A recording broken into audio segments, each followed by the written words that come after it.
আমাকে বিয়ে করবে অ্যারিক? অ্যারিক বিস্ফোরিত নয়নে তাকালো। তুর্সির মাত্র বলা কথাটি বারংবার সুরেলা ধ্বনিতে কর্ণকুহরে ভেসে আসছে। এত কিছু করার পরেও তুর্সি তাকে বিয়ে করতে চাচ্ছে? এটা কি বিশ্বাসযোগ্য? হুম। অ্যারিক চমকিত হয়ে বলল, তুমি কি আমায় মেরে ফেলবে তুর্সি? মেরে ফেলার পূর্বে মুহূর্তে একটু স্বস্তি প্রদানের জন্য এমন কথা বলছো? তুর্সি হতাশ দৃষ্টিতে তাকায়। অ্যারিক এত বোকা কেন? লোকটা কি একবার তার প্রণয় মিশ্রিত চাহনি দেখতে পারে না? বুঝতে পারে না অন্তঃস্থলের অন্তর্লীন কথা? যদিও পরিস্থিতি সাপেক্ষে অ্যারিকের বলা কথায় কোনো খুঁত নেই। এই সময় এই কথা বলাটা স্বাভাবিক। ঝকঝকে কাচের জানলার কপাট উন্মুক্ত। সেই দিক দিয়ে বহির্ভাগে দৃষ্টি ফেলে সে। ঢাকা থেকে আসা ফ্লাইট লেফটেন্যান্ট দুজনের ওপর হামলা করতে চেয়েছিল অ্যারিক। 2 দিন পর সংগোপনে এই তথ্য পেয়েছে তুর্সি। বিশ্বাস করতে কষ্ট হচ্ছিল তার। অ্যারিক কেন এমন করলো? পরিশেষে অ্যারিক যখন বলল ট্রেনিং দিতে আসা ফ্লাইট লেফটেন্যান্ট দুইজনের মাঝে উসান রেজওয়ান আছে এবং একবার সে যদি যশোরে পা রাখে তাহলে তুর্সি রফাদফা করবে সর্বপ্রথম। তাই উসানকে আগে থেকে মেরে ফেলার বুদ্ধি করেছে অ্যারিক। এই নিয়ে কয়েকবার, কিন্তু সে ব্যর্থ প্রতিবারই। তুর্সি অন্তঃকরণে বেশ পাকাপোক্ত এবং সিদ্ধান্ত নিয়ে ফেলে। তুর্সি উঠে দাঁড়িয়ে কাবাডের কাছে এগোয়। বাসাটা তার না হলেও এই বাসার প্রতিটা কর্নার কোথায় কি আছে তা একদম তটস্থ তার। নিজের বাসার সম্পর্কে হয়তো এত কিছু জানা নেই তার, যতটা অ্যারিকের বাসার সম্পর্কে জানে। কাবাড থেকে কালো রঙের শেরওয়ানি বের করে সে। গতবার ভারত থেকে আসার পথে এনেছিল অ্যারিকের জন্য। এই ছেলে পড়েছে কিনা কখনো কে জানে। শেরওয়ানি অ্যারিকের পানে ছুঁড়ে ফেলে তুর্সি কাট গলায় বলল, জলদি চেঞ্জ করে আসো, শাওয়ার নিবে। অ্যারিক উঠে দাঁড়ালো। বিনা বাক্যে তাওয়ালি নিয়ে এগোলো বাথরুমের দিকে। আপাতত চুপ থাকায় শ্রেয়। কিছু বললে পরিবেশ তখন শান্ত থেকে উল্টো হয়ে যাবে। তুর্সি একজনকে ফোন করে অ্যারিকের বাসায় কাজী পাঠাতে বলে। শেষে সে অন্য রুমে চলে যায়। পাশের রুমটা অ্যারিক তুর্সির জন্য তৈরি করে রেখেছে অনেক আগেই। রুমে গিয়ে খয়েরি রঙের লেহেঙ্গা নিয়ে সে দৌড় দেয় বাথরুমে। হাতে সময় সীমিত। ঘণ্টাখানেক পর তারা দুইজন এসে মিলিত হয় নিচতলায়। অ্যারিকের চোখে বিস্ময়। এখনও বিশ্বাস হচ্ছে না তার। কাজী এসে বসে আছে সোফায়, সাথে তার কয়েকজন বন্ধু। তুর্সি অ্যারিক সামনের ডাবল সোফায় বসতেই কাজী বিয়ে পড়ানো শুরু করে। কবুল বলতে বলা হলে অতি দ্রুত তুর্সি 3 কবুল বলে নেয়। সবশেষে অ্যারিককে কবুল বলতে বলা হয়। তখন সে আলতো করে অশ্রু বর্ষণ করে কবুল বলে। সামনে বসে থাকা অ্যারিকের বন্ধুরা তখন হতভম্ব বাকরুদ্ধ। তারা সশব্দে হেসে ফেলে। প্রায় দেখে এসেছে কবুল বলার সময় বউ কেঁদে কবুল বলে, আর এখানে দেখি পুরোই উল্টো। কোণে হাসছে, পাত্র কাঁদতে কাঁদতে কবুল বলছে। কি আশ্চর্য! বিয়ের কার্যক্রম শেষ হতে আলহামদুলিল্লাহ বলে দোয়া করলো সকলে। দোয়া শেষে অ্যারিক নিজের 2জন বন্ধুর সাথে বাক্য আলাপে ব্যস্ত হয়ে পড়ে। তুর্সি তাকায় সেদিকে। কি সুদর্শন এক মানব তার স্বামী হয়ে গেল। কিন্তু এরপর ডিপার্টমেন্টে কি জবাব দেবে সে? আজই যে তদন্ত প্রতিবেদন জমা দিতে হবে। দিগন্ত গালে হাত দিয়ে দাঁড়িয়ে। চিনচিন ব্যথার প্রকোপ কমছে না এখনও। কি মুশকিল! দাঁত নিশ্চয়ই 2-1টা নড়ে গিয়েছে। অসহায় দৃষ্টিতে সে তাকালো তীব্রের মুখশ্রীর প্রতি। তীব্র ঠোঁট টিপে হাসল। ইশারায় জানান দিল, এটার প্রাপ্য তুমি। দিগন্ত নিষ্প্রভ চাহনি সামনে এলিয়ে দেয়। মীরার নাজেহাল অবস্থা কাঁদতে কাঁদতে। রুহি তাকে সান্ত্বনা দিচ্ছে। উষান নেই অন্ধকারচ্ছন্ন রুমটায়। তাদের এই আঁধারে বিলীন কক্ষে বসিয়ে রেখে সে বাহিরে গিয়েছে।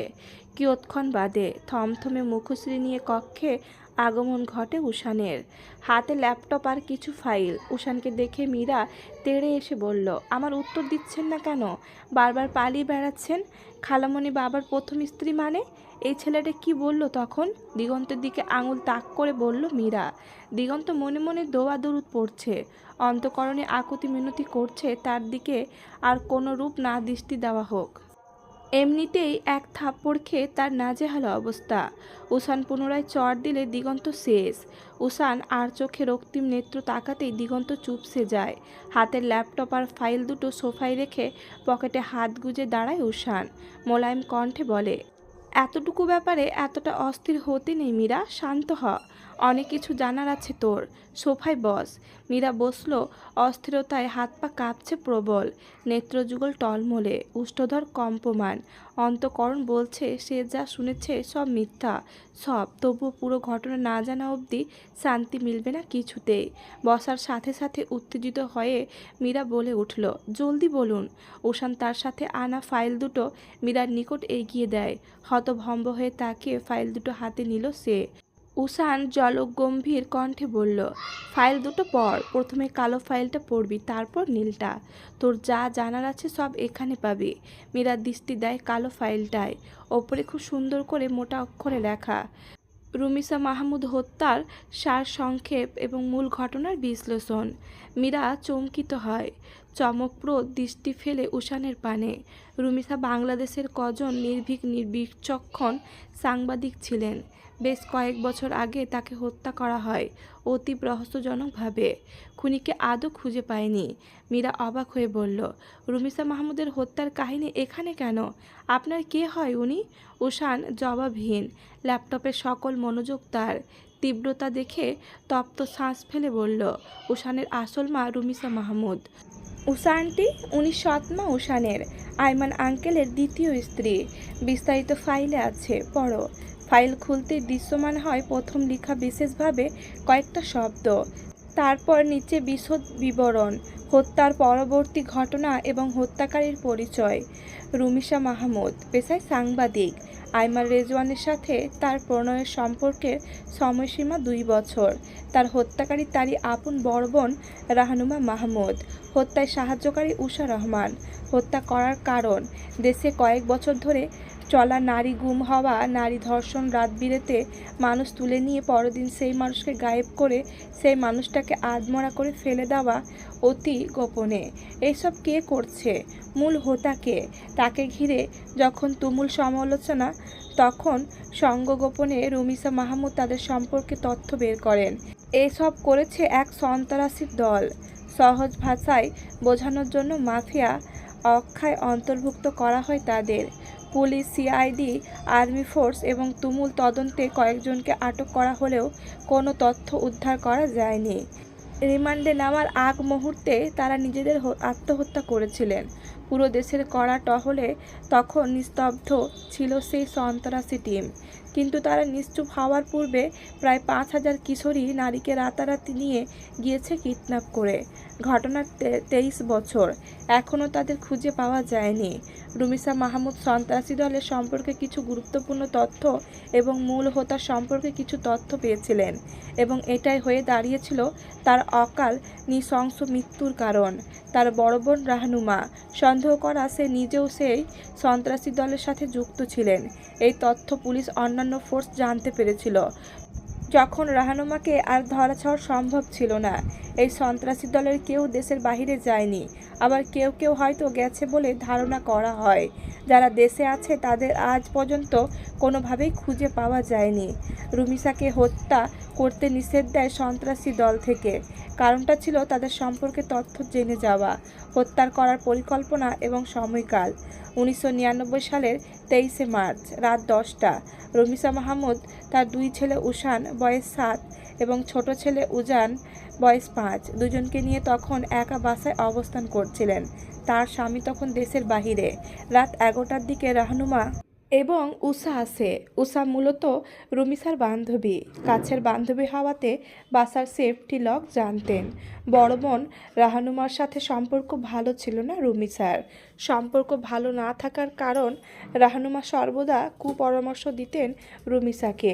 মানুষ এবং নিজের পেশার প্রতি যেই ভালোবাসা রুমিসার ছিল, তাকে সময় নষ্ট বলতেন তাকে। বোনের সাথে আরও কিছু কারণে খুব কমই রুমিসা রাহনুমার সাথে কথা বলতেন, যার দরুন বাসায় এত সহজে ঢোকার তার পক্ষে সম্ভব ছিল না। উষা বাসায় প্রবেশ করার পথ সহজতর করে দেন। উষা রাহনুমার সাথে তাল মেলানোর কারণ ছিল আইমান রেজওয়ান। আইমান রেজওয়ানকে পছন্দ করতেন তিনি, কিন্তু আইমান রুমিসাকে পছন্দ করার স্বার্থে তাকে ফিরিয়ে দিয়েছিলেন প্রতিবারই। উষার কল্পনা, রুমিসা মারা গেলে কোনো এক উপায়ে আইমানের জীবনে তার প্রবেশ অধিকার ঘটবে। রাহনুমার সাথে 5 কোটি টাকার ডিলও হয়েছিল তার। হত্যার বিবরণ: উসান এবং উজানকে নিজের কাছে নিয়ে দড়ি দিয়ে বেঁধে ফেলেছিলেন। রাহনুমা এবং আরেকজন ছেলে তখন রুমিসাকে বাঁধছে দড়ি দিয়ে। রুমিসা ছটপট কিংবা চেঁচানোর কোনো সুযোগ পায়নি। দীর্ঘ কয়েক বছরের পুষে রাখা রাগের ফলস্বরূপ সেদিন পিচাস উন্মাদ হয়ে উঠেছিলেন। রাহনুমার মতে বাবার ত্যায্য কন্যা পাওয়া উপাধিটি রুমিসার কারণে হয়েছে। উপস্থিত ছেলেটাকে দিয়ে রুমিসাকে সেদিন উজানের সামনে শারীরিক আঘাত করায় রাহনুমা। খুন করে রুমিসাকে রাহনুমা। খুন করার শেষে অতি বিচক্ষণতার সাথে সকল প্রমাণ মিটিয়ে চলে যান তারা 3 জন। রাহনুমা সেদিনই গা ঢাকা দেয়। রুমিসার মৃত্যুর পর চলে কয়েকদিন তোলপাড়, কিন্তু ফলাফল শূন্য। যেই ছেলেটাকে রাহনুমা রুমিসাকে শারীরিক আঘাত করিয়েছিল তাকে পেয়েছিল পুলিশ, কিন্তু সেই ব্যক্তিও আটক হবার 2 মিনিট পর মারা যায়। সম্ভবত তার শরীরে বিষাক্ত বিষ দিয়েছিল কেউ। উষাকে কেউ বুঝতে পারেনি। এতটা সুকৌশলে উষাকে রাহনুমা সুরক্ষা দিয়ে গিয়েছে। ছেলেটাকে ইচ্ছে করেই জনসম্মুখে পেশ করেছিল সে। মীরা পৃষ্ঠা উল্টায়। প্রতিবেদন শেষ। সে উপলব্ধি করল তার হাত পা থেকে শুরু করে ঘেমে একাকার। সাইকো কিলার সম্পর্কে ধারণা আছে তার। তারা যেমন ভয়ানক, তাদের মানুষ খুন করা ধারণাটা তার থেকেও ভয়ঙ্কর। কিন্তু মীরার কাছে রাহনুমার মেরে ফেলার ধারণটা একটু বেশি ভয়ঙ্কর লাগলো। নিশ্চিত ওনার মাথায় বিশাল কোনো সমস্যা আছে। মীরা শুষ্ক অধর যুগল সিক্ত করে উৎসুক চাহনি ফেলে বলল, এই প্রতিবেদন আপনাদের কাছে। উষা আন্টি, উনি মানুষ? ওনাকে আবার বিয়ে করেছে আঙ্কেল? মানে কি করে? উষানের ধ্যান নেই দিন দুনিয়ার। দিগন্ত বলল, উষা ম্যামের ব্যাপারে আমরা কিছুদিন হলো জানতে পেরেছি। বড়জোর 1 মাস। এখনও তেমন প্রমাণ আমাদের হাতে নেই। সুবিধার জন্য ছোট্ট করে উষান স্যার প্রতিবেদন বানিয়ে রেখেছেন। পর্যাপ্ত প্রমাণ হাতে আসলেই আমরা কাজে নেমে পড়ব। উষা আন্টির সাথে বিয়েটা হলো কি করে? রুমিসা ম্যাম মারা যাওয়ার কয়েক বছর পর উষা তখন তার মেয়ে উমাইসাকে নিয়ে আইমান আঙ্কেলের বাসায় আসেন। থাকার জন্য জায়গা চান। তার স্বামী নাকি মারা গেছে তাই। উজানের কথা ভেবে সেদিন ফারদিন স্যার উষা এবং আইমান স্যারের বিয়ে দিয়ে দেন। উজান স্যার উষাকে চিনতে পারেননি তখন।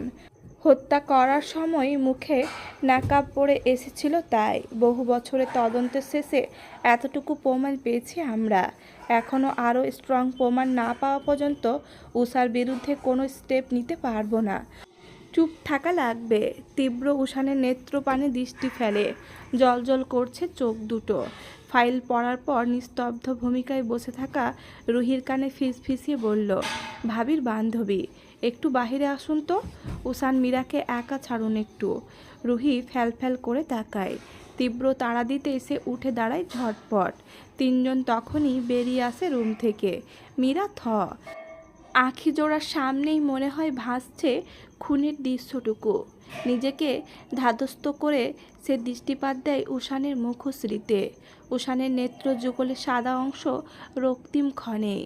মীরা কিয়ংদশের জন্য ভুলে যায় নিজের কাছে প্রতিজ্ঞা করা সকল কথাগুলো। ভেবেছিল দূরে দূরে থাকবে, কিন্তু উষানের মুখশ্রীর দশা দেখে তার অন্তঃস্থলের অবস্থা বেহাল, করুণ। মীরা গিয়ে বসল উষানের পাশে। উষান তখনও ল্যাপটপে তাকিয়ে আছে। কিয়ৎক্ষণ উৎসুক করে গলা ছেড়ে বলল, প্রতিবেদনটা আপনি তৈরি করেছেন না? উষান বহুক্ষণ পর উষ্টধর প্রসারিত করে ভরাট কণ্ঠে বলল, হ্যাঁ। কিভাবে লিখলেন? হাত কাঁপেনি যখন নিজের মায়ের নৃশংস হত্যার বর্ণনা লিখলেন? উত্তর উষান। মীরা চমকায়। এখনও শক্ত খলস থেকে বেরিয়ে আসেনি পাথর মানবটা। নীরস মুখে উঠে দাঁড়ালো সে। উদ্দেশ্য নীল রঙের ফাইলটা হাতে নিয়ে রুম থেকে বেরিয়ে যাবে। এই ফাইলটা এখনও পড়া হয়নি তার। কৌতূহল বাড়ছে ক্ষণে ক্ষণে। উষানের সামনে বসে থাকতে ইচ্ছে করছে না। মীরা উষানকে পার করতে নিবে যখন তৎক্ষণাৎ উষান ফুঁপিয়ে ওঠে। বিস্ফোরিত চোখে পেছন ঘুরে তাকায় মীরা। উষানের নেত্রযুগল কোণে জমাট অশ্রুকণা দেখে চমকিত হয়। লোকটা কাঁদছে। সে ভুল দেখছে না তো? ক্রন্দরত কণ্ঠে উষান বলে উঠল, আমি নিজের চোখে আমার আম্মাকে হত্যা করতে দেখেছি মীরা, চোখে দেখেছি। আমার সামনে আম্মা যন্ত্রণায় কেমন ছটফট করছিল তা দেখেছি আমি। 50 বার চাবুক দিয়ে মারার পর আম্মু ছটফট করে ওদের দুইজনের হাত থেকে ছুটে এসে আমাকে উজানকে পাগলের মতো চুমু খেয়েছিল। বারবার বিড়বিড় করে বলছিল কিছু বুঝিনি আমি। বাঁচার জন্য ছটফট করছিল সে, আকুতি মিনতি করছিল, তারা শোনেনি। আম্মু আমার বুকে শেষবারের মতো মাথা রেখে যখন আমার পিঠে হাত বুলিয়ে দিচ্ছিল, আমি ব্যর্থ সন্তান নিজের মায়ের নৃশংস মৃত্যুর চোখের সামনে দেখে কিছু করতে পারেনি। অনেক কষ্ট পেয়ে আম্মা পৃথিবী ছেড়েছে মীরা, অনেক কষ্ট দিয়েছে ওরা। শেষবার যখন মুখের ভিতর ছুরি ঢুকিয়ে দিয়েছিল তখন সে চেঁচিয়ে বলেছিল, ওশান বাবা চোখ বন্ধ কর। আম্মা কেমন ছটপট করছিল, আর্তনাদ করছিল, তা আজও আমার কানে ভাসে মীরা। আমি ঘুমোতে পারি না, আমি ঠিকমতো শ্বাস নিতে পারি না আজকাল। হিতাহিত জ্ঞান শূন্য হয়ে উষান মীরার কোমর জড়িয়ে ধরে হাউমাউ করে কান্না করে দেয়। দেওয়ালে বাড়ি খেয়ে কান্নার করুণ ধ্বনি মীরার অন্তঃকরণ কাঁপিয়ে তুলছে ক্ষণে ক্ষণে।